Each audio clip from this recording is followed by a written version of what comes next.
Hello, everyone, and welcome back to the Between Realities VR podcast. Woo! That's right. It's exciting times. Thanks for being here. Thanks for joining us. It's going to be a great show. My name is Alex. I am one half of Between Realities. The other half is sitting right next to me. It's Skiva. What's up, dude? How's it going, man? Good, man. How are you? Doing great, especially because I have a cup of coffee that Skiva brewed for me. This is the personal Skiva roast. Ooh, the Skiva roast. Cheers. Hey, there it is. I'm sipping out of a gorgeous Rendered Reality coffee mug, which, of course, as you know, Rendered Reality are the hosts of Coffee and VR. So does it get any better than this? I don't think so. Right. And I have myself a Between Realities coffee mug here, which you can purchase by clicking on a link down in the description below for our merch. I guess it does get better than this. Right? For a minute, I was like, it doesn't get better than this, but it just did. It's the Between Realities mug. And actually, one thing I love is that whenever I tune into Between Realities, I always see, whenever I tune into Rendered Reality, I always see Sean sipping out of a Between Realities mug. Nice. Yeah. Nice. He has good taste. Yeah, he does. Yeah. He also knows how to put a beautiful gift to use. Yes, he does. You like sent them like a love note in a coffee mug. I did. I love those guys. They're great. It was so awesome finally meeting them in Vegas. It was fantastic. They are legitimately good people. They are exactly like they are on their show. No difference. They're just fantastic. They know their stuff. They're passionate and they're good people. So go subscribe to Rendered Reality and watch them Coffee and VR. And while you're at it, if you want to subscribe to stuff, you know what's funny? Like, where else in the world can it make such a difference in someone's life to just click a button? Just click. Oh, wow. You just made someone's day. That's amazing. Make our day here. All right. Make Skiva's day. Click the subscribe button, please, because, we thought we'd have 1 million subs by now. Yep. And, as of this episode, just for the record, maybe 1 billion for the future. 1 billion would have been good. We're chilling at 2.8K. It would be great to get up to 3. That'd be sweet. 3 would be cool. Little clicky would be very helpful. Clicky. But only if you think we deserve it. We do. We deserve it. Like and subscribe. We're going to be doing some more stuff. PlayStation VR is around the corner, and I'm feeling the embers of passion getting reignited within me. I am going to be making some PlayStation VR walkthrough videos, I think. It's like something that I've realized I can do that people want to see. Like every time I've put like a full walkthrough of a game on YouTube, it's like gotten views. People want something to go to like say, how the hell do I get past this point? Or how do I do this or that? And who knows, maybe I'll do a full playthrough of the game Horizon that we'll be talking about today. Horizon? Yeah, of course, Horizon. Sweet. Absolutely. Yeah, Call of the Mountain. Yeah. That's where I'm going to start. I'm going straight into Call of the Mountain. Yeah. Here's another thing that I think is pretty cool to mention. Between Realities is 3 years old. Oh, it's basically our birthday right now. 3 years of Between Realities. It's happened. Here we are. I think our first episode was 3 years ago on February 8th. So it's February 10th. So like I'm calling this our birthday. Sweet. You know what I mean? Happy birthday, brother. Happy birthday, dude. All right. It's been a pleasure and an honor doing this with you. You too, man. You too. 3 years, if you can believe it. Wild. It's amazing. Wild. It is. Yep. Yeah. I remember hanging out going, hey, think we should do a podcast? That'd be cool. It was a no-brainer. it was like the shortest conversation of all time. It's like, hey, should we do a podcast? Yeah. Yep. And that was that. So, hey, if you guys are watching live, you're here for our 3-year anniversary show, which, we're not like pulling out the streamers and, the ice cream and the cake or anything. But no, but we got lots of confetti. Hey, bow, bow, bow, bow, bow. There it is. So 3 years Between Realities as of today. Gotta love it. Good stuff. Gotta love this coffee too. And you know what else you gotta love is the amazing people that tune in to watch us every week. Yep, that's my favorite part. Such a great crew of homies who show up to watch Between Realities live on YouTube every Friday. And for the record, just a shout out to all the youths who don't catch the live shows, right? Like I know a lot of people can't, but they still watch the show on YouTube. They still listen to it on Spotify or on like Anchor or iTunes. I want to say Audible so bad. I know you do. I love Audible. I don't even love. I actually have never even used it, but I just like. I do like Audible a lot. Yeah, and it's also the 1-year anniversary of us being Upload VR correspondents. So if you are watching us on Upload, it basically happened right at the anniversary point for us. So we can celebrate both at the same time. Yay! Awesome. And we have new projects coming out with Upload VR, by the way. We do. You know, we did a show with Upload VR for a while called Backseat VR Developer, and we really loved it, but nobody watched it. So Upload was like, we're not doing this. Well, more people watch it than watch Between Realities. Okay. Well, fair. But they also have they have higher standards. They wanted to see more, you know. They do.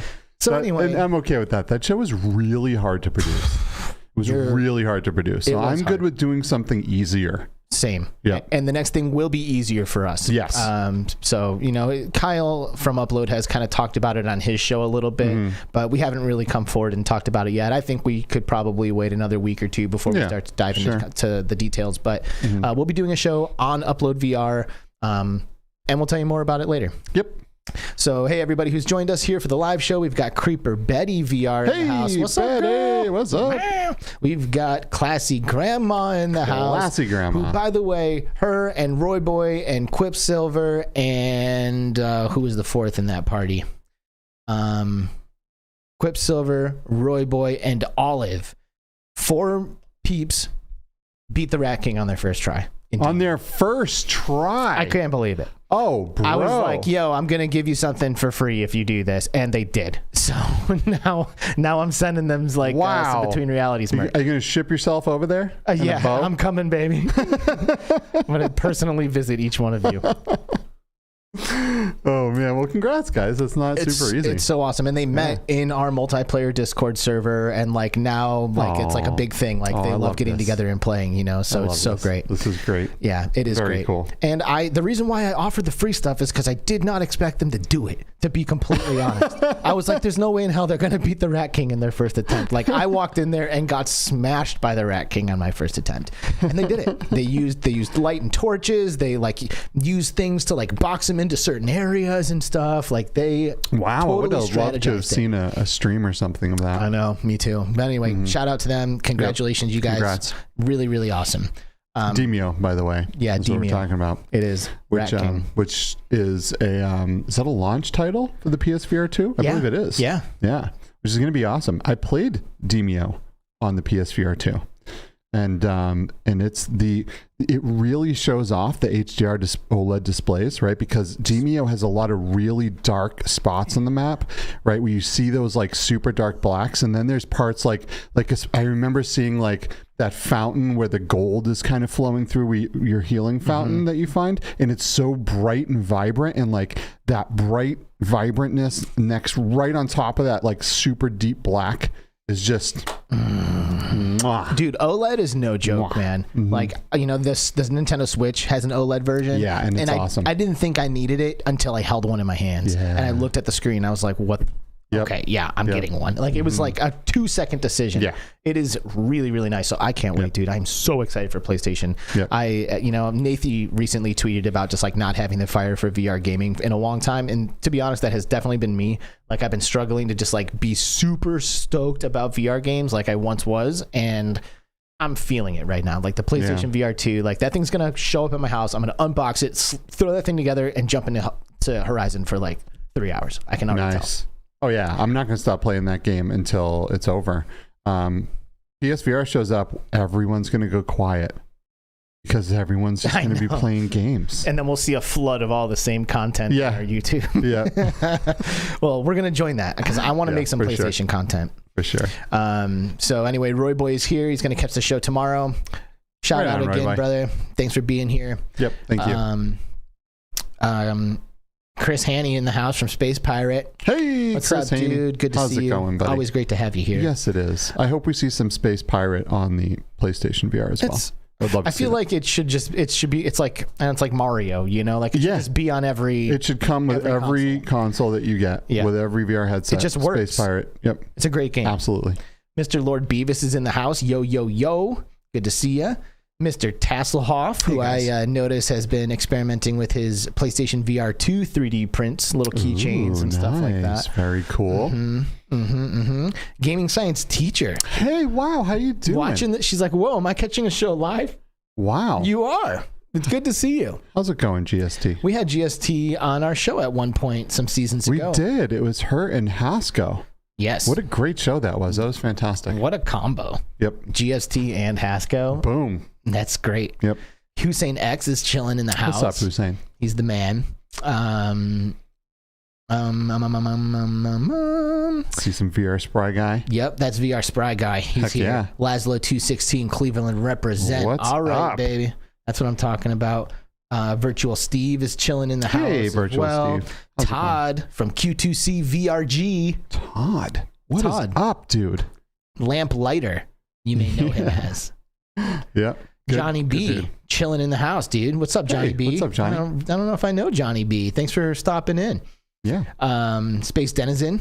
What's up, Void? He lives in the void. He does. Duggars K is here. Hell what's yes. Up, Duggars? That's what's up, man. How's it going? Thanks for showing up. Daniel Kaz is also here. Hey. Good to see you, Daniel. Word. Yeah. Chris Richardson. Huzzah! Chris Richardson, the man, the legend. I played Demio with Chris Richardson. Oh, lucky.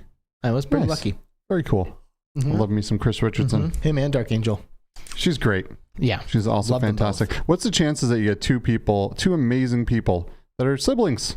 Right? Like, Yeah. you're both awesome. Well, and they can share their passion. Like, Yeah, that's so really cool. You know, That like is. I managed to get my brother to do a little bit of VR. You know, like every now and then he'll like jump on and play Beat Saber with me or something. But it's not like these two. You know, like they're both in the chats. They're both like connecting with everybody and stuff. It's awesome. Yeah, the VR fan. Love it. Mike Newton says The Weekend, and he's right. Hey, what's up, Mike Newton? He is helping us ring in The Weekend. Glitch Fandango. Yeah, dude. Glitch. Yeah. Word up. Yeah. That's what I'm saying. Mepper. Yeah. What's up, Mepper? We got Mepper. Hey. Oh, and also Amelia Faust. Hi, Amelia Faust. Hey, what's up? Thanks for coming by. Introduce her to Neo, since she's been loving it. No way. Yeah, we hung out in there and showed her around, and she's been back in like I think almost every day. So sweet, it's a smart cookie right there. And Classy Grandma hitting us with the $5 super chat. Woo! That's right. Thank you. She says $1 a year plus $1 bonus. Celebrate, and she leaves 5, so that would be 3 plus 1 would be 4. Hey, whatever. I'm not. That's fine. The 5 will be fine. Thank you. And Mr. Tasselhoff has signed up for another membership. Actually, he said can't stay for the show. Toddler pickup time. Absolutely positive. You'll have a great show with all these good peeps. Peace, love, and good times. Yeah, that's what's up, baby. Mr. Tasselhoff, another one of our very proud Between Realities members. Heck yeah. Which is really great, by the way. I love seeing those little logos in chat. I do too. And I also love scrolling through the Patreon and seeing everyone that helps us and supports us there as well. Thank you guys, because equipment, VR, it's not real cheap. And there's a few peeps out there, you know, like Cody and like Zug and like Aspin Darkfire, who have been supporting us for like most of these past 3 years. For years. It's crazy. I know. You know, like much love. Yeah, like $20 a month from a few people for 3 years straight. I know. Like that's insane. So. I love this community, man. I love how everyone supports each other. It's a beautiful thing. It is a beautiful thing. All right. You guys want to see something else? You guys want to change from this typical normal intro banter into the meat and potatoes of today's show? Meat and potatoes. That's the main course. All right. that's the stuff you've been looking forward to. So there's a new game. Yes. It came out today. Wait, did it come out? Yeah, it's out. The store page is live, isn't it? Isn't it out? The store page is live. It's but I don't know if it's actually out. I thought it was out. Well, I guess we'll have to find out. Let's find out. I mean, I've been playing it, but I don't know. Let's see. So the game is called Mixture, and it is really awesome. I actually love it, to be just frank about it. I think it's great. It is a third-person adventure, kind of like if you played Moss, or you've played Down the Rabbit Hole, or you've played Astrobot. Any of those, it kind of it's the similar formula where you are controlling a character that's walking around and also interacting with the environment by like using like you know what I mean? So, and it does some things really, really well. And I'm really excited to talk about it. And our guest today is the head or the lead game designer at Played with Fire, the studio that has developed this game. So Played with Fire, it's the dude, it's Igor Hardy, our good friend, Igor Hardy. What's up? Hello, Igor. How's it going? What's Igor? up, man? Thanks for joining us. Hey guys, thank you very much for having me, and also happy birthday to you. I had no idea it's your third anniversary today. So, thanks, Igor. It's okay. Thanks, man. 3 years, dude. Time flies when you have fun. It really does. And I'm also very curious about your new format for Upload VR.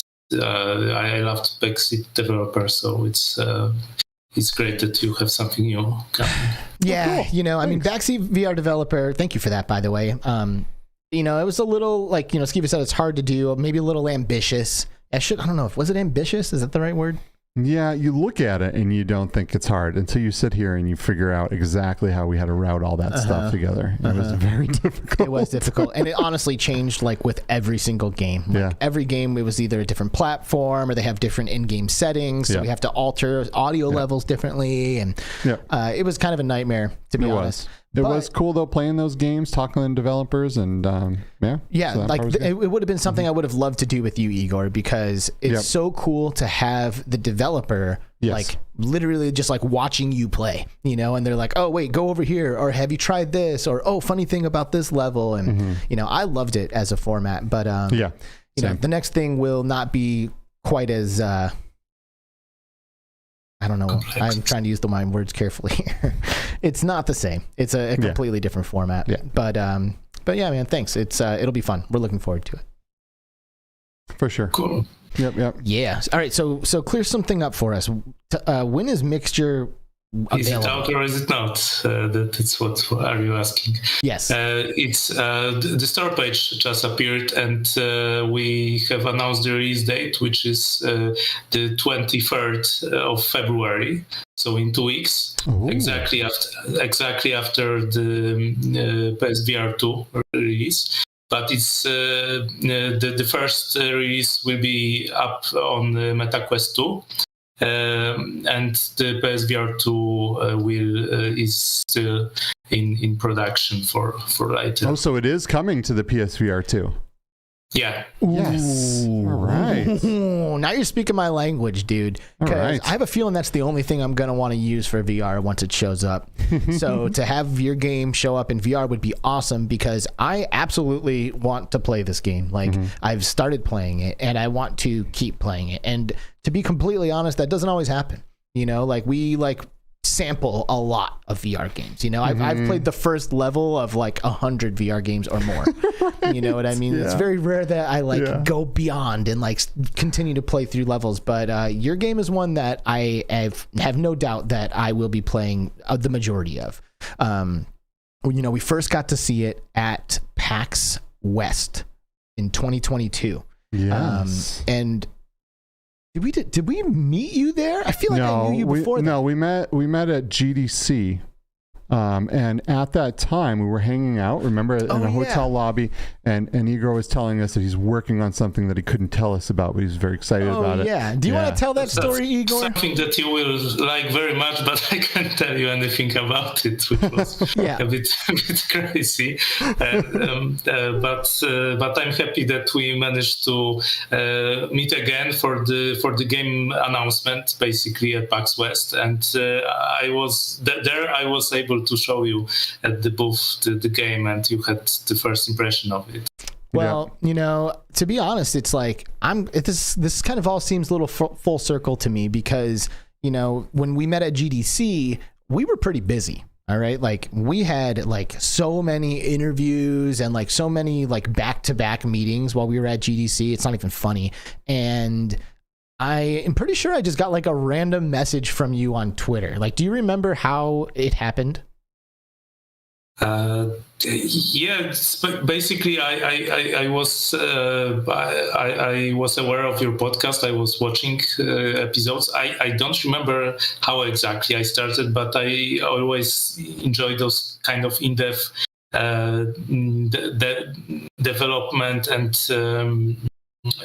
speak. I love, for example, that it takes a whole hour and a half to the whole conversation. It allows to go over so many topics interesting about the person and about what they do.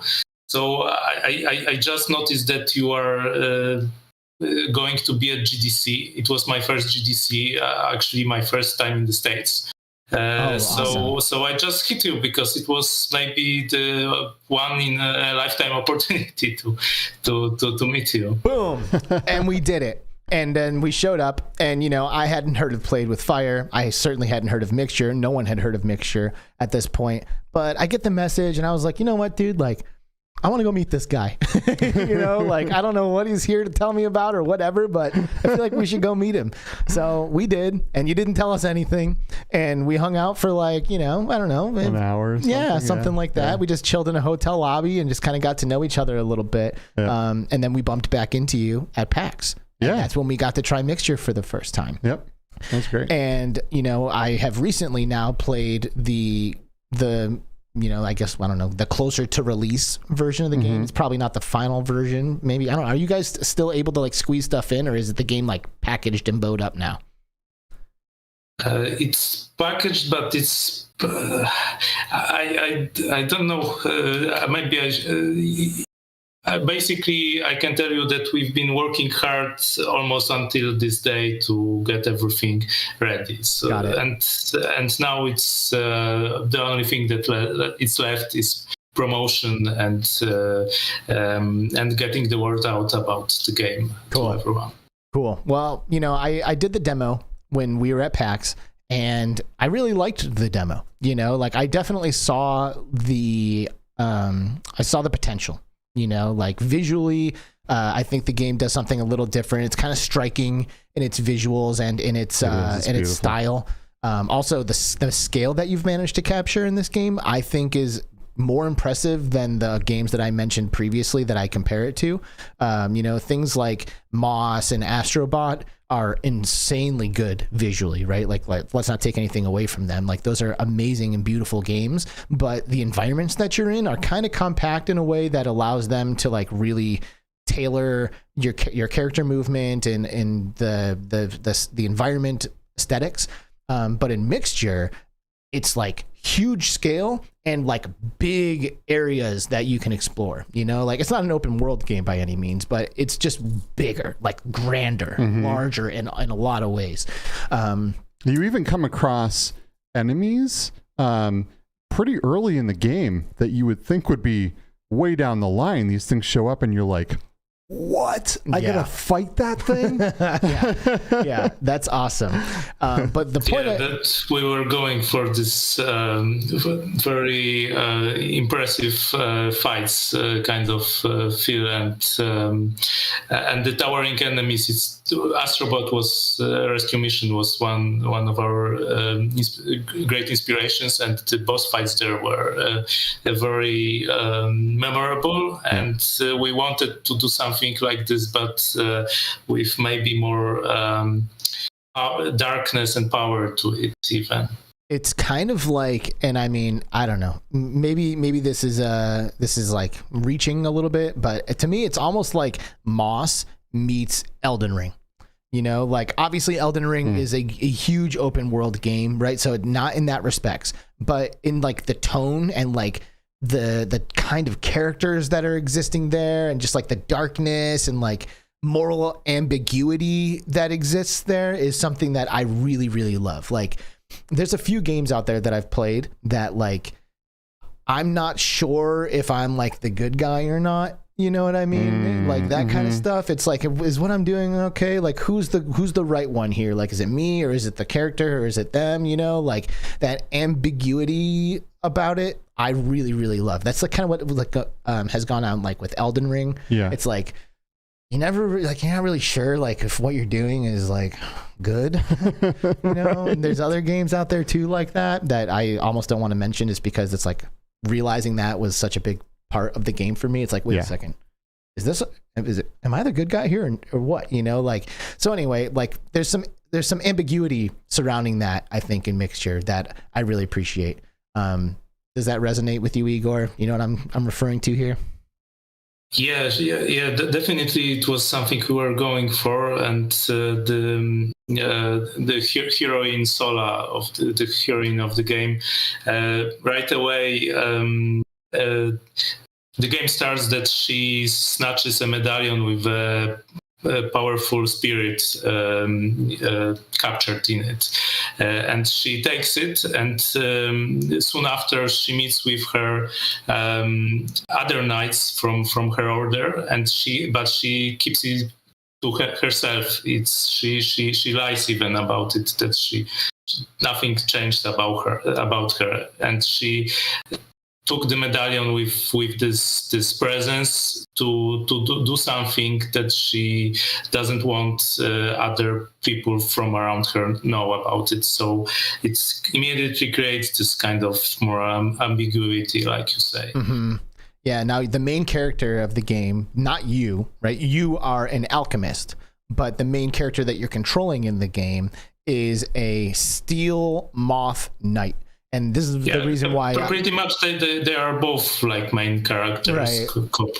Yeah, I guess so. But I'm always looking at her, so I'm counting her. Yeah, she's cooler to look at. Like she's on your T-shirt, you know what I mean? Yeah. Like the alchemist ain't on my T-shirt. And so she's like a steel moth, and she's also part of this like an order of knights. And this is why I kind of like to compare it to Moss in terms of its visuals and even in its gameplay, honestly. But visually and like aesthetically, the Order of Knights is like not just all moths, it's like all different animals, you know. There's like a hedgehog one and an owl, and like as you go through, all these different characters are like there, and they're all just stylized, and you know, it's an owl but it's also a knight, so like they still have like arms and legs, and but they're also, I don't know, it's just a really, really awesome art direction and like really good visuals. I honestly, I think it's outstanding, and especially for the Quest 2. Now you mentioned it's going to be on PlayStation VR 2. I'm hoping with improved visuals. Is that true? Yeah, but in a while. This means, we definitely want to take advantage of every platform that the game will appear on, and PSVR 2 is going to be the thing soon. But we also we put a lot of effort for in this MetaQuest 2 game to, I think, to make the most of what's possible on MetaQuest 2. And of course, Quest is a mobile platform which has a lot of advantages of its own. And it's the first release of the game. So you mentioned MetaQuest 2, that's the main platform. You mentioned PSVR 2 coming later. Can anyone else expect to see this game as far as like, you know, if someone has a Pico 4, or if people get an HTC XR Elite or something like that, or Steam VR? Is it coming to any other platforms? Yes, it should be coming to, I hope, to them all gradually. But we are not a huge studio, so it takes time to prepare to each platform, to also make the best of what the platform has to offer. How many people on your team? We are 15 people studio. Wow. And it's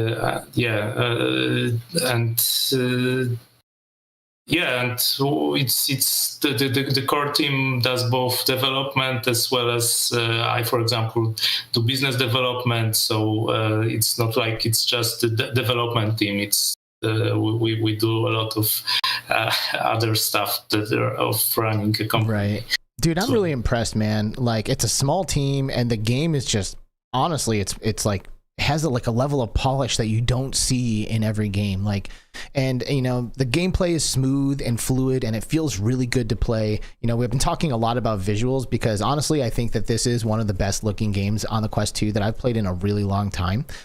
Just like there's like good textures on everything, and the detail of the animations as you're fighting are really good. And I don't know, man, I was just really impressed with this. You know, and I wanted to mention one other thing from my demo experience. By the way, what's up, Mateo? Good to see you, man. Hey, Mateo. I miss you, bro. Like, I would love for you. Just come to Arizona again. Just come. Who cares, right? Who cares? Just show up. Just come on out. We'll do the green screen trickaroo again. That was one of the best moments on our show ever, dude. That was great. It definitely was. It was really good. If you've never seen Mateo's in-studio appearance on our show, go watch it long enough to see us introduce him. Because it's a beautiful Or watch thing. the whole thing. He's very entertaining. He is. Well, but I'm pretty sure the audio is trash. Yeah, it was not the best audio version. We tried to figure out how to get 3 mics in here, and we don't have 3 XLR. You know, this stuff's expensive. Yeah, maybe next season we'll see. Yeah.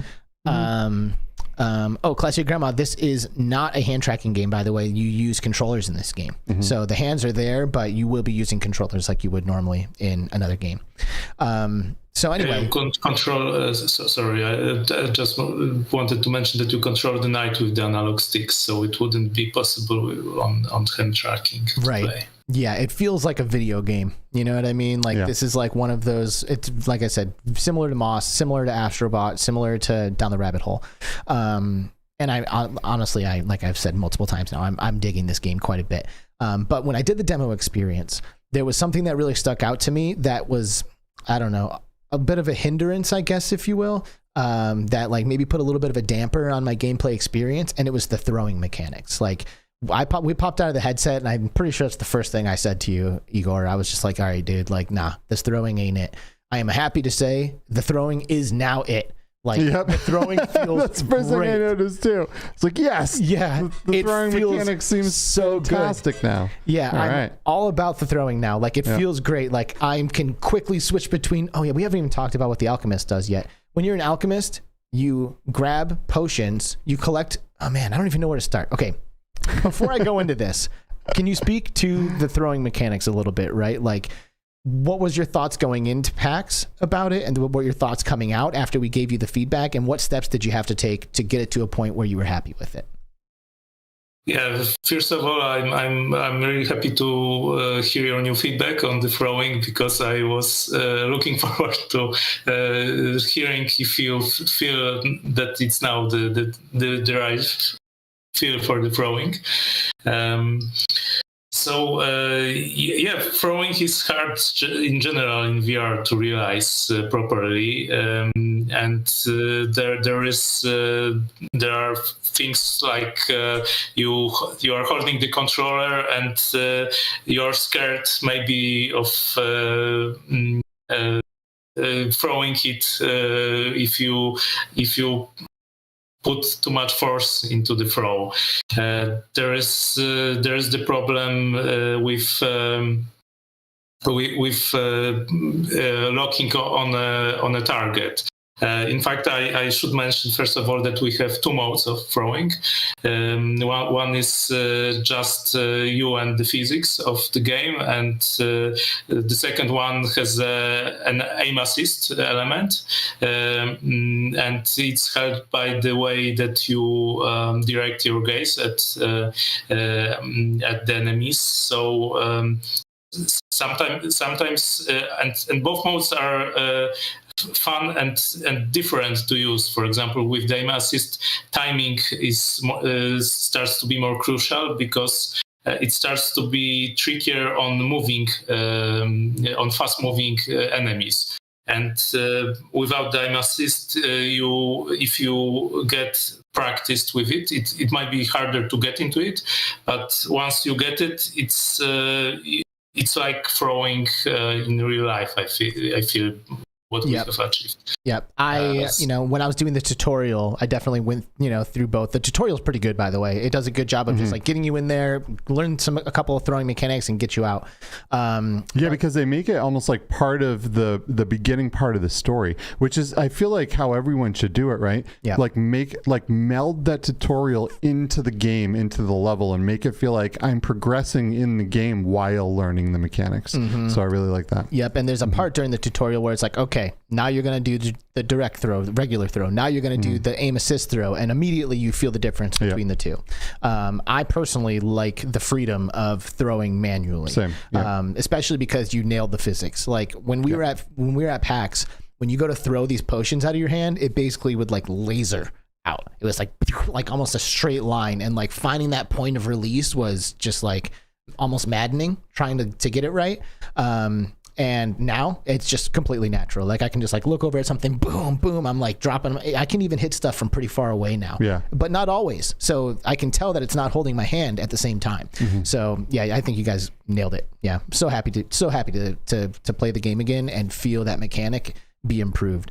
It's like pretty but awesome. if you are someone that does get frustrated by throwing stuff in VR, like Igor said, there is an aim assist version where when you look at an item, you see like a lock-on thing, and then when you throw it, it goes to that item. Yep. Right, and you can switch back and forth during the game. Yep. Which is great. And the throwing is a big deal. Like there is a lot of throwing that you'll be doing in this game. So you're controlling your character with the dual analogs, like Igor mentioned earlier. But within the environment, there are all of these resources that you can basically suck to you using your left hand. You target them, grab the grip, and like pulls in the resources, and there's just like different ones. There's like a metal alloy thing and like a golden looking one, and as you progress through the game, other ones become available. But one of the things I really love about this, not only like resource management and stuff, like that's all kind of typical, but sometimes when I'm playing a game like this, I kind of get like a little laser focused, like I'm just like focusing on my objective and like navigating and platforming, so I'm not really like taking in the scenery as much. But you'll be in the middle of a fight that there's like maybe 2 or 3 waves of, and you need to be throwing potions basically the entire time. And while you're doing that, and the potions have different effects, by the way. One of them is like a sticky glue, so you throw it at the enemies, it like sticks them to the ground and makes it easier to attack them. One of them makes everything really bouncy and like everything repels off of it. So you're not only throwing at enemies, but you're also throwing at the environment. And the point that I'm trying to get to here is that in order to like maintain your resources, you basically need to be like looking around the world at all times, So I've noticed that I was actually pulling in the environment way more than I typically would in a game like this, because I'm looking for those potion resources that are like on the wall over here or around the corner or over there. I am wondering, is that something that you had in, like, did you know that your players were going to be doing that, or is that just like a fun byproduct of the idea? That's something also that we were striving for, to partially, like you say, to make the player more aware of the surroundings and to immerse themselves more. But it's also part of the challenge to when you enter a combat zone to basically scan the area for important points. And resources are part of that. It also makes the game is quite a lot about multitasking. You are synchronizing the 2 characters, and with the Spirit of the Alchemist, you have different kinds of moves that you need to, a sequence of actions that you need to do to be useful in combat. So you need to get the resources, choose the mixture that you want to concoct quickly, and then choose the enemy that should get hit with it. So everything of this needs fast scanning, awareness of the whole scene, and collaboration of the 2 characters which you are directly controlling at the same time. It's not what I would call easy. You know what I mean? Like, there's a lot going on at one moment during the fight. Like, yeah, you have your hands in the environment. You're collecting resources while using the dual analogs to like run around and stay out of the attacks of the enemies that are down there that you're kind of looking down on. And you're also trying to throw the mixtures, choose the right mixture. When you are choosing your mixture, you hold the button and like an ability wheel comes up. And as you unlock different mixtures, they occupy different points of the wheel. So you hold the button, then like your available mixtures show up and you pick the one that you want. And it kind of like, I don't know, maybe takes like a second, like a 1 second global cooldown or something like that. You pick the one, now it occupies your hand and then you can throw it. And I noticed that like, I'm a pretty good gamer, you know what I mean? And I was dying.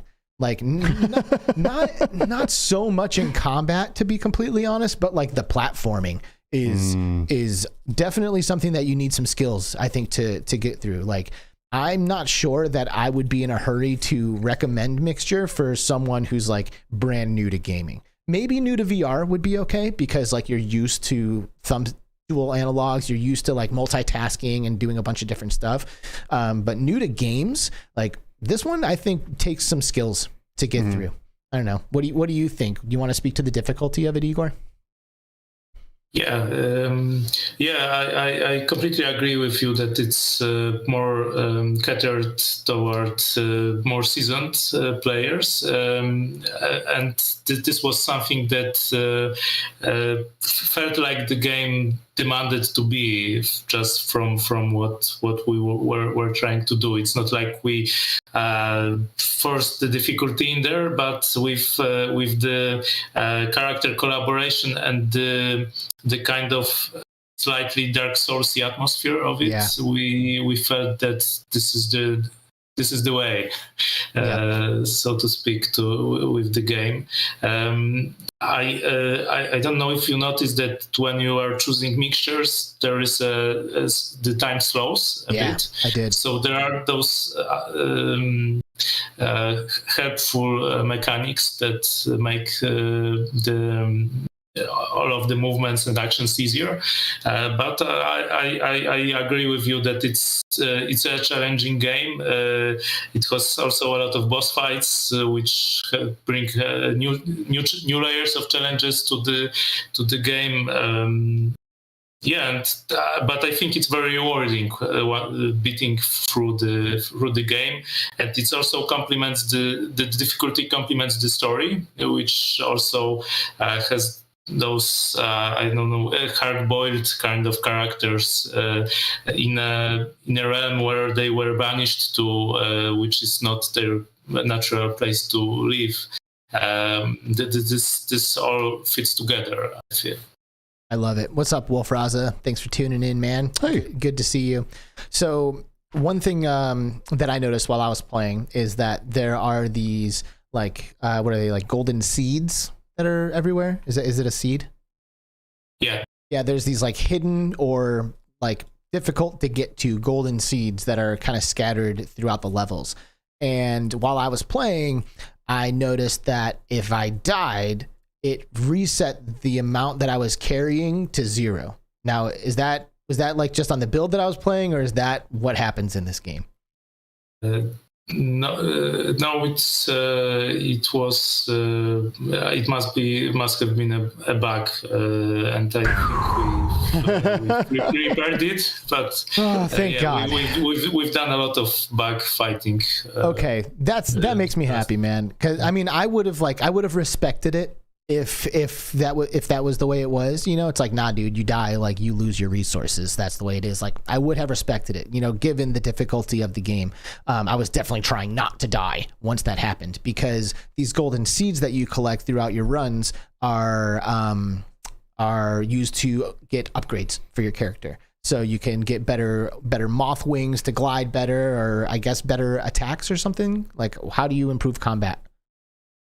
There is the knight who is the leader of the Order of the Knights, Kane, and you can train with him. He's not a nice fellow, but for money, for right seat, he will train with you, and this helps Sola get some new tricks up her sleeve. But there are also there are new one of the main quests for the game is to look for knights that were lost somewhere. That something happened that they got lost in this realm of alchemy, and once you bring some of the knights back to the hub fortress, you have new stores open up where you can, for example, buy new wings for Sola, which also give her new abilities. And there is also a store with experimental modifications to the mixture, to the alchemical mixtures. Nice. That reminds me of Elden Ring too. You know, like you hit certain story points, and then like your home base is upgraded because now they're there and you can do new stuff. Yeah, the vibes are on point here. I really, really love it. Where are you guys stationed, by the way? Played with Fire. Where are you guys located? We are based in Krakow, Poland. And that's where you're calling us from? Yes, exactly. From my home in Krakow. Lovely. Yeah. I got to hang out with Igor at a party in Seattle it was called the Polish party, I believe, and it was all Polish game developers. Wow. And like the developers of Cyberpunk 2077 were there, CD Projekt Red, and like a whole bunch of people. There was some VR developers that worked on. It was a game about VR, perhaps. Yeah. Yep. Yeah. Exactly. So there was Chernobyl too, right? Yeah, in Chernobyl. Yeah. That's right. So there were a lot of, seems to be a lot happening in Poland with video games, which is awesome. Dude, what a better thing to have happen for your first trip. Oh wait, no, that was your second trip to the United States. Yeah, I was gonna say your first time in the United States, there's a Polish party. Like, did you know that there was a Polish party when you were planning to go to PAX, or was that just like a fun, happy accident for you? They did invite me, so I Nice. knew about that. But yeah, it was my first Polish party in the United States. That's for sure. That was fun. That was a lot of fun. That was fun. Yeah, that was a great time. We stumbled in. You know, we were like looking for something to do. We heard that this Polish party was happening. We were like, I don't know, should we go or not? Okay. Like we got there and we're like, yes, it was awesome. It was awesome. Yeah, we had a good time. Yeah. And that's pretty much when the seed for Igor's appearance on the show was planted. You know, because at that point we had already played PAX and we're like kicking some drinks back, and I like throw my arm around Igor and I'm like, man, you gotta come on and do our show, and here we are. Good times. Yeah, and I also Poland has a sprawling game industry, and also Superhot, for example, is Polish, and the creative director of Superhot is actually the one responsible for bringing me to VR. Wow, that's awesome. So yeah, the Polish industry is very stimulating, I would say, when you are living here. Wow. So he was responsible for bringing you into VR. Can you elaborate on that? Like, why did you get into VR? What was the first time you used VR and knew that you wanted to develop for it? Yeah, actually, I was just before VR, I was a flat screen games developer, and I was just friends with Piotr Iwanicki from Superhot, and one time he invited me to Łódź, where Superhot is based, and I think it was either just before the Superhot VR release or just after. So Superhot was already big, but it wasn't nearly as huge as now. and he was. I mean, the game was already complete, so he was thinking of new stuff to do, and he wanted to show me all kinds of weird and interesting VR stuff that it's out there. And I actually never had a VR headset on before. So I just had this crazy day where I went into the job simulator and started to take everything and throw things, and it was crazy feeling of being in this space and the reactiveness of the environment. And he showed me a lot of games, Superhot VR as well. But one of the most memorable experiences, it wasn't actually a game, was this kind of strange demo where you did all kinds of abstract interactions in this kind of open cosmic space. But at one point, the sky did fall on you. Like a curtain, and then you needed to unwrap yourself from that, and it was crazy. And it was a bit like being in a circus when you are few years old. It's just those magic tricks and constant surprises nonstop. So it was great, and I didn't. It's not like I thought immediately I need to jump and make my own VR games, but I did have this opportunity a few years later to jump in and co-create our studio Played with Fire, where we are working on strictly on VR games, and I jumped right in. Is Blarp the game that you're talking about? Chris Hanney's like, that's got to be Blarp. It's very possible. I cannot remember the name. Endeavor One's in the house also. What's up, dude? Good to see you. Little Jeff Rayner here. What's up, He was Jeff? hanging out with us at PAX, of course, as well. Yeah. So you go out and you start developing for VR, and you form a studio called Played with Fire. Right? What a cool name. That is. I want to ask. Can I ask one more question before we move on to that? Yeah. So Superhot VR. One of my favorite moments of all time is in Superhot VR and VR. And you played it in the early days, right? Did you get to the point where you basically have to pull a gun up to yourself and pull the trigger? Because they've since removed that portion from the game. Yeah. I guess it was controversial, but it was removed only recently, I think. Yeah, maybe like a year ago. Yeah. Something like that. Do you, I don't know, I wish they would have kept that in there. Like, I understand there's a reason why it's controversial, but I personally don't think that art should be stifled by things that make people uncomfortable. Honestly, a lot of times art is provokes discomfort to get you thinking about stuff or whatever. That's not that's not neither here or there. I'm just curious if you had any thoughts on the removal of that scene from the game. Yeah, I know it's not like publisher forced this. It's the decision of the creators. It's always strange for me that if either a game or a movie changes something so memorable years after coming out.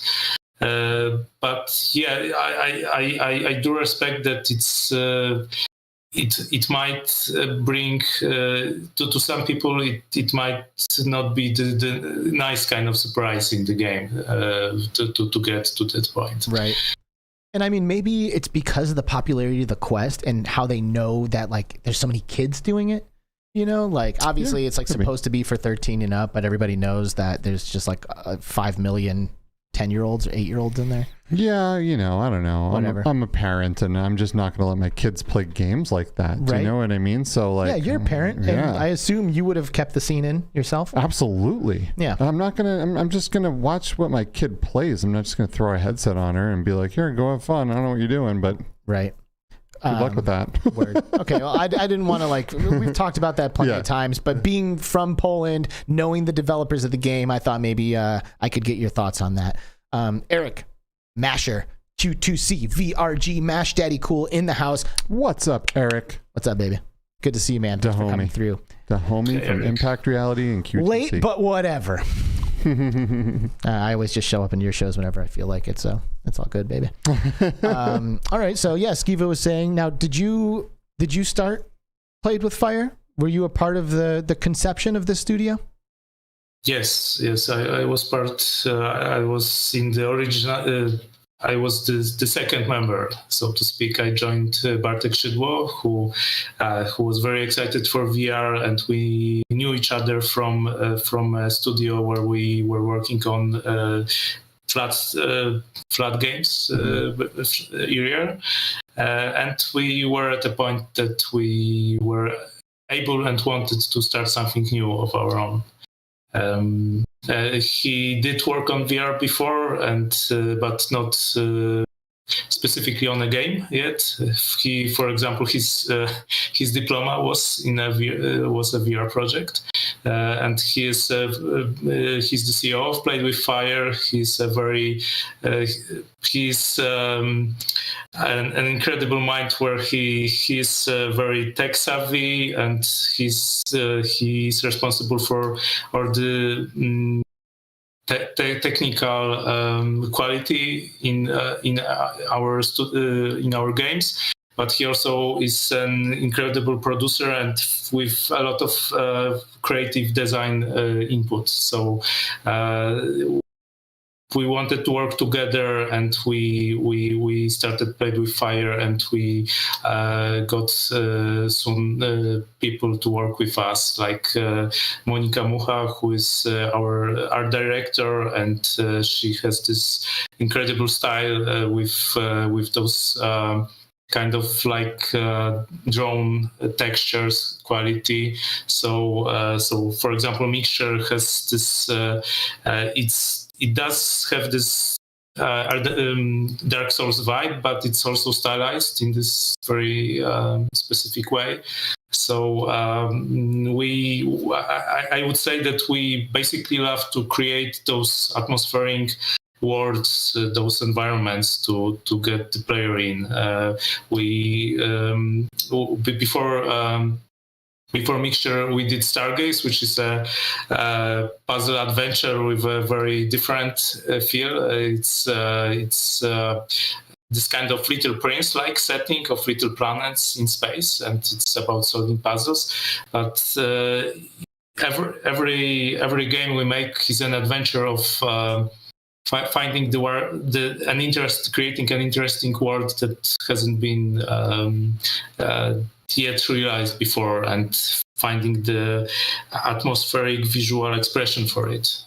I love that. So what was the catalyst for Mixture then? Like, did someone have a drawing of the protagonist and you're like, oh yeah, we got to do something with this protagonist? Or, did you know that you want to make like a third person adventure game and leverage the power of VR while you do it? Like, what was the thought process that ultimately led to the conception of this? Yeah, the first thing was actually the setting. I thought that it would be very interesting to have a world where there is no organic materials, that it's made of metals, crystals, minerals, rocks, just things like that, and that things that live there are alive through alchemy. And we also had this vision of a knight who initially. Oh, well, we lost him. See ya. There he goes. Bye, Igor. Well, I'm sure he'll be back in a moment. So yeah. Has this ever happened before? No, that's the first time. Yeah, that's interesting. I hope it's not our internet. I don't think it is. Oh, that would suck. Yeah. Can you? Yeah. You're looking there. Yeah, good? I'm looking there. Yeah, everything looks good on our end. Sweet. Dang. Bye, Igor. Well, yeah, this is it's a bummer. We'll get him back though. Yeah, I'm so happy this is coming to PlayStation VR 2. Like, dude, me too. I almost don't want to play anything now. Like, I just like want to wait for the PlayStation versions of everything to come out. Yeah, same. I mean, it's almost a bummer when you have something really good that comes out that is maybe shadowed by something like a big event, like the launch of a new headset. Yeah. Right. And you're not on that headset yet. Yeah. Right. And you want to get sales for your game, but at the same time, you know, there's this big thing happening and there's just the attention isn't there. Right. So it's good. It's good that we're letting people know about this game. It's great. And Igor's back. All right. Yes. What'd you do, Igor? Did you play with fire? What did you do? Yes, I guess I played with fire too much. But I thought you did something, actually. I didn't see any fire here. I had no idea. Where there's heat, there's fire, my friend. Yeah. Yeah. Oh, we're glad to have you back. Yeah. And I was getting to the point that we were actually thinking of a knight who is an alchemist at the same time first. But then Bartek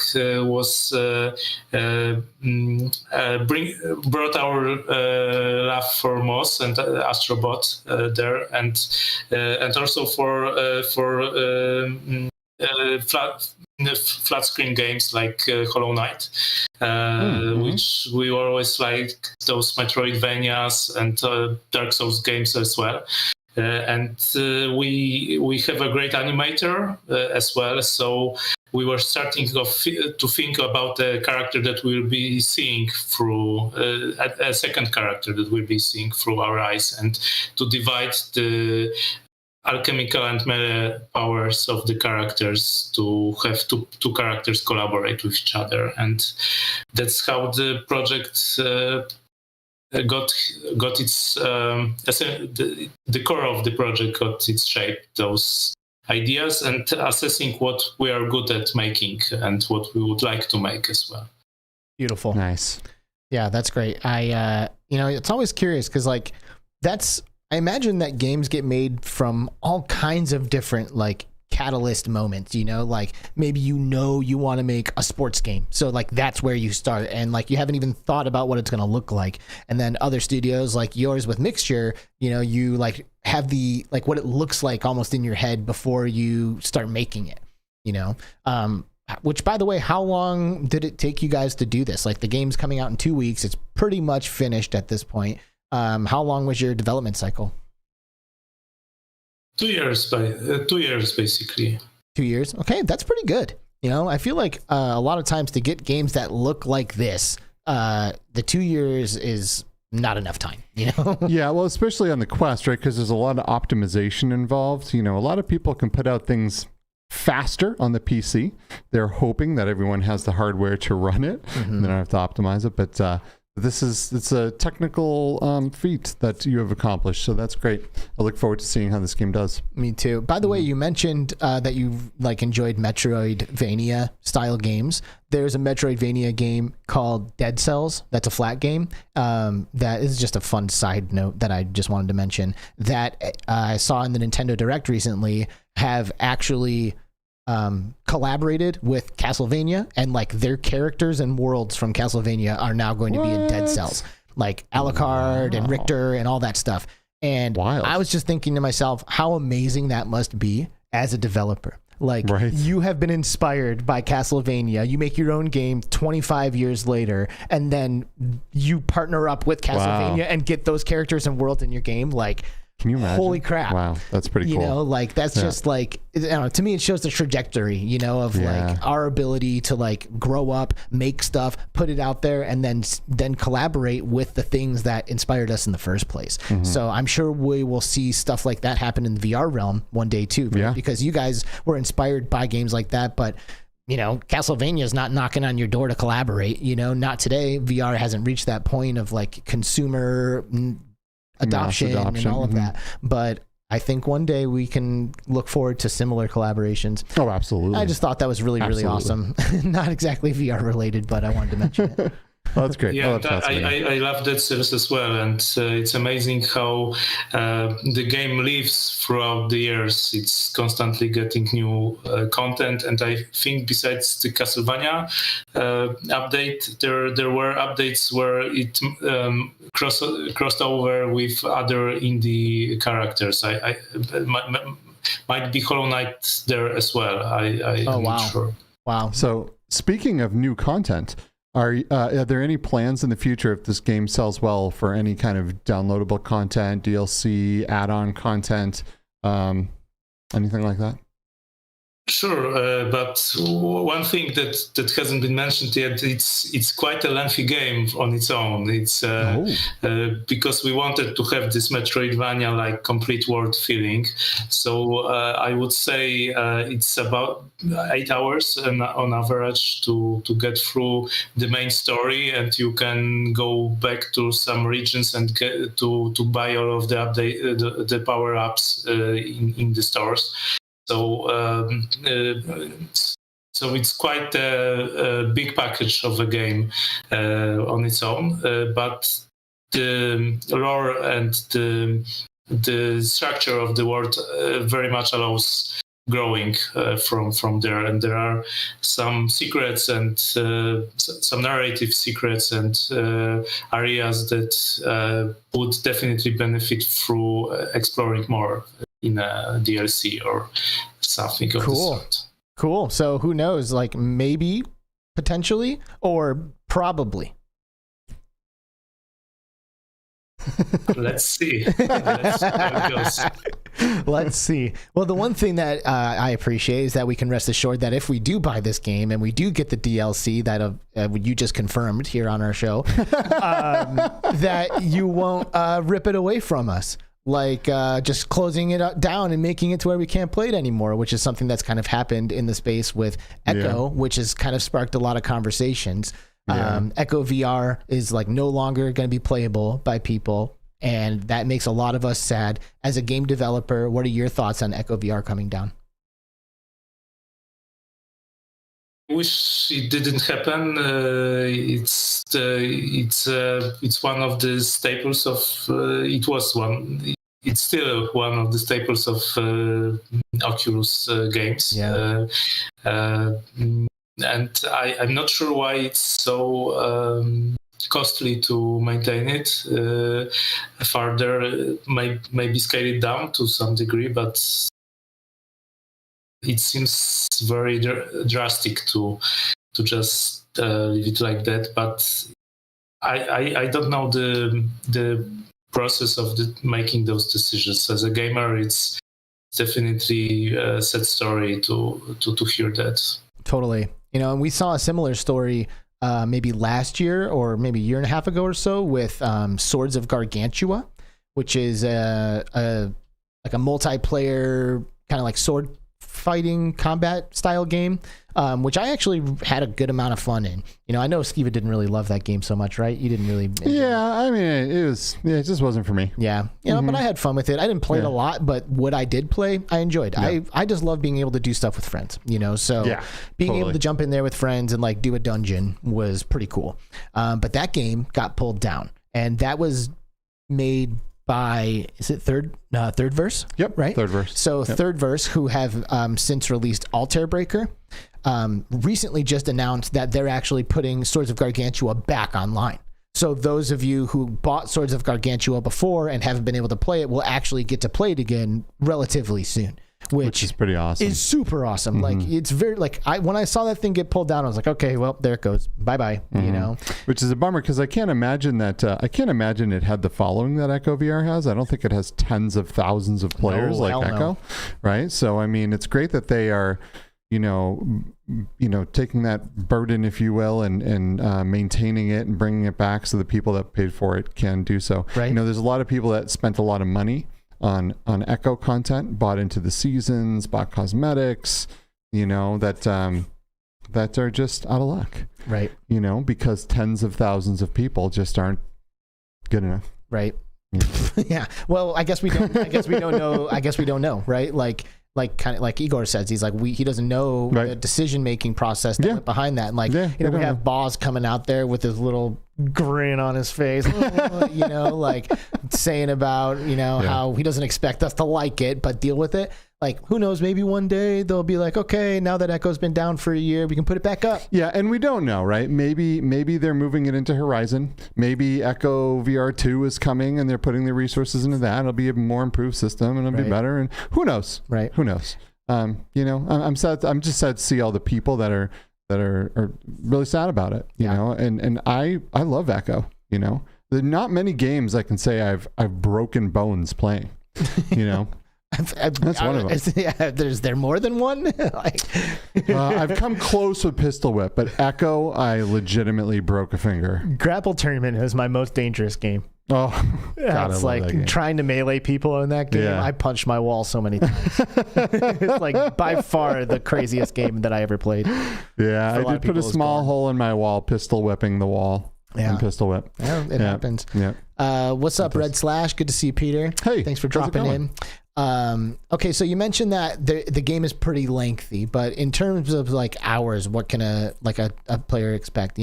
I'm a pretty good gamer, but I'm going to die. Like, there's definitely going to be some deaths along the way. So if you had to guess, about how many hours can somebody expect to get out of Mixture?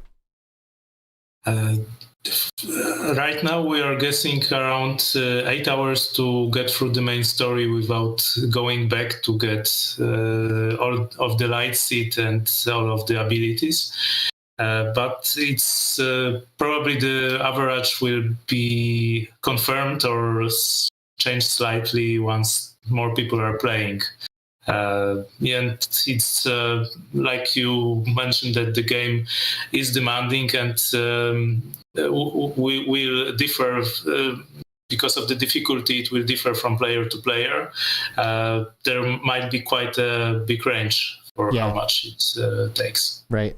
One other thing that I noticed in the in that trailer footage that we haven't really talked about yet is that you can actually shake the Mixture potions while they're in your hand to increase like the range of effectiveness that they have.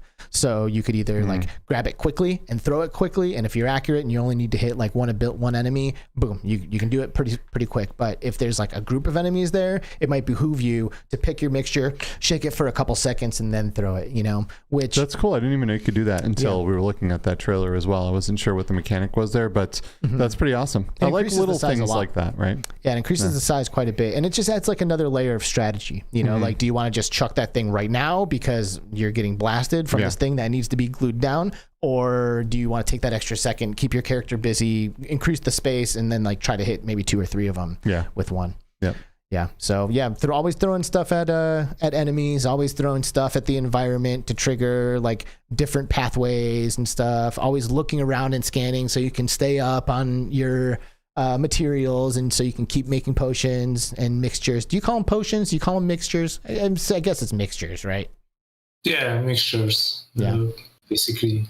Yeah, that's cool. Or just bottles. Bottles. Yeah, whatever. It's a bottle.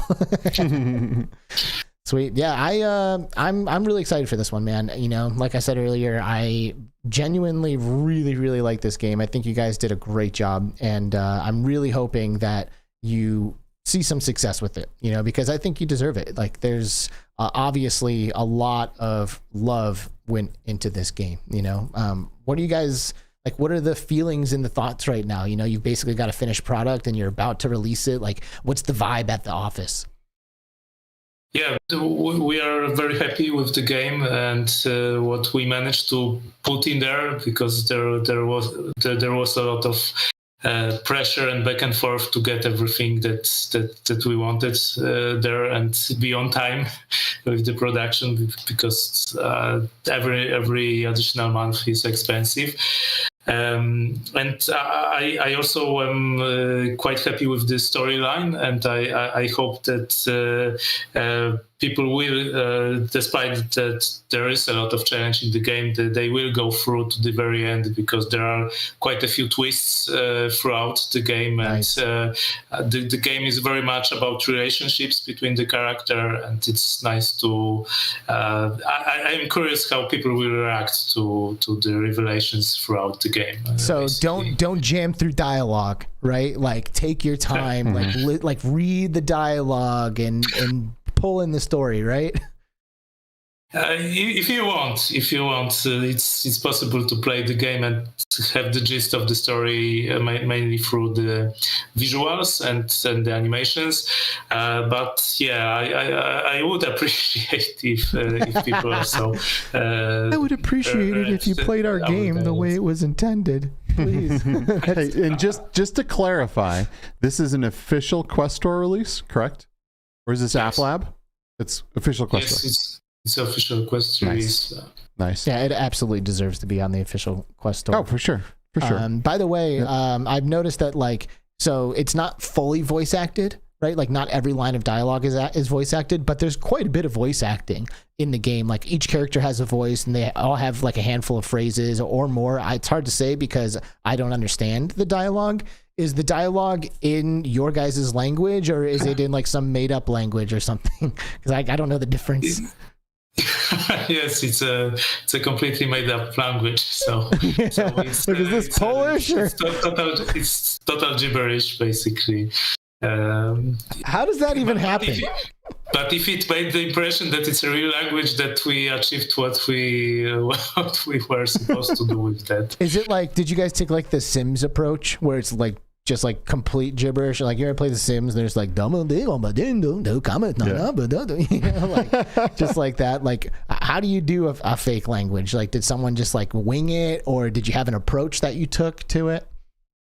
Actually, I've got some friends who are doing improv theater all the time. I actually was in an improv theater group myself for a while, and we actually collaborated with them, and they do this basically for a living. This is one of their performances, to make up stuff and express the emotions through it without using real words during the performance. That's cool. Expressing.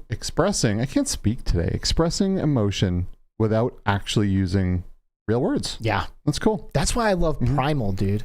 That show, Primal. It's just like all this, a caveman screaming and grunting. Like, there's no dialogue, but there's so much emotion. You know, like, you actually don't need real words to convey emotion if you get it right, like with tone and like context clues, and I mean, in Primal, facial expressions. But obviously in this, the voice actors do a lot to like make sure that the emotion's being conveyed, which, for the record, it totally is. Like, I was absolutely like understanding the vibe of the dialogue as like the different voice actors were coming through and like saying the gibberish language with those inflections and with that emotion plugged into it. So I think you guys did a great job with it. Thank you.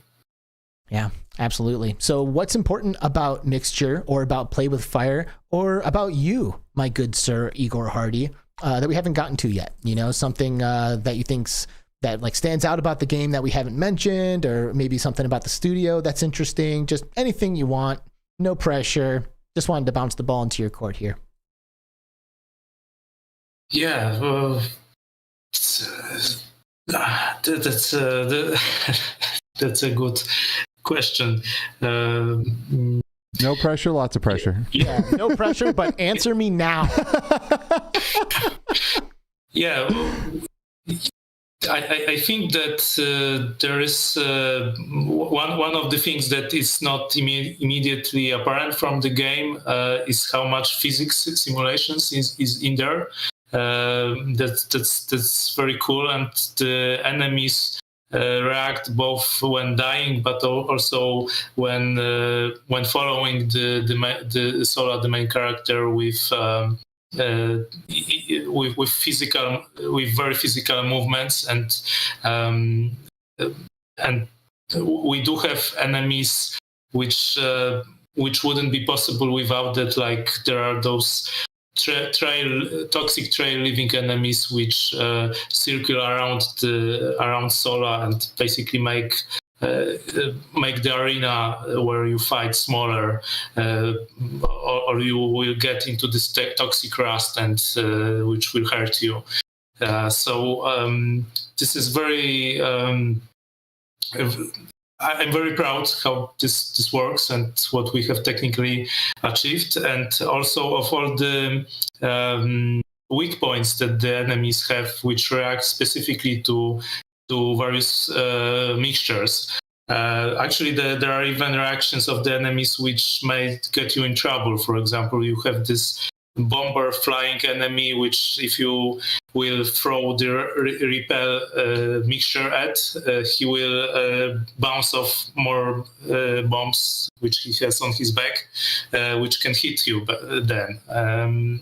So there are some you need to figure out also through experimenting what kind of effects various alchemical mixtures have with different kinds of enemies. Totally. Like, for example, there's a really awesome combo that you can do where you throw the repel mixture at these like spherical rolling enemies, and then when you hit them, when they have the repel on them, they go flying and hit another enemy that's in the space that maybe it's harder to reach or is out of reach. So there's like combinations of like certain attacks and mixtures that you can do that enable you to like hit other enemies, or to, you know, I guess to your point, also to your detriment too, which I didn't see anything that was definitely to my detriment so far.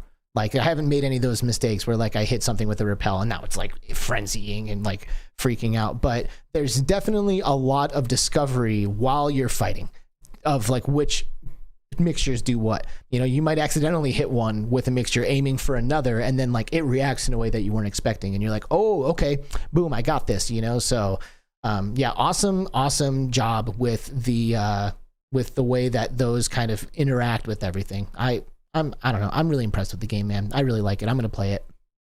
Thanks. And also the huge boss fights. Those are also, we have 6 huge bosses, and those are very epic multiple phases fights, sometimes in multiple environments. And I'm also very happy with how we are teasing the bosses before the final showdown. So a lot of the game is about those huge confrontations that really get epic in the end. I love it. What's up, Gamertag VR? He says he recognizes you. Gamertag VR opening his PlayStation VR 2 recently. Man, I love to see all of our friends here starting to get their headsets. It's really exciting times. I am avoiding it all because I just want to watch my own unboxing when I do it. I'm not going to do an unboxing video, but I am so excited for this thing, and I'm just avoiding as much as I can. Like, I'm not watching trailers, I'm not watching unboxings or reviews, none of that stuff. I'm really trying to stay far away from it, but it is amazing to see Gamertag VR with the PlayStation VR 2 before it comes out. Yep. Like, it is. He really deserves it. He does, man. He does. He really, his passion for PlayStation VR is kind of what brought him to becoming Gamertag VR. Right? For real. So it was really cool to see that. I almost had a little tear in my eye. That's beautiful. We're so proud of you, GT. Great job, man. Heck yeah. You gonna get mixture for your new PlayStation VR 2 when it comes out in I don't know, what, 3 months, 4 months? Sometime. Just guessing. Sometime. All right, well, I guess we should probably start to wrap this up. Igor, thank you so much for coming on the show. Thank you for making a great VR game. You know, now I just have to like decide if I'm gonna go home and keep playing it on my Quest Pro, or if I'm gonna pump the brakes and try. No, there's no way. No, I can't wait for your PlayStation VR release. Come on, I gotta play it now. So yeah, I'm excited to keep playing through the game. You know, it's been great getting to know you over the past, I guess, year or so now, and I'm so happy for you, man. You know, when we first met you, you didn't have anything to tell us, and now here we are. You're a guest on the show, showing off this awesome thing that I'm excited to play. So, congratulations, and we can't wait for release date.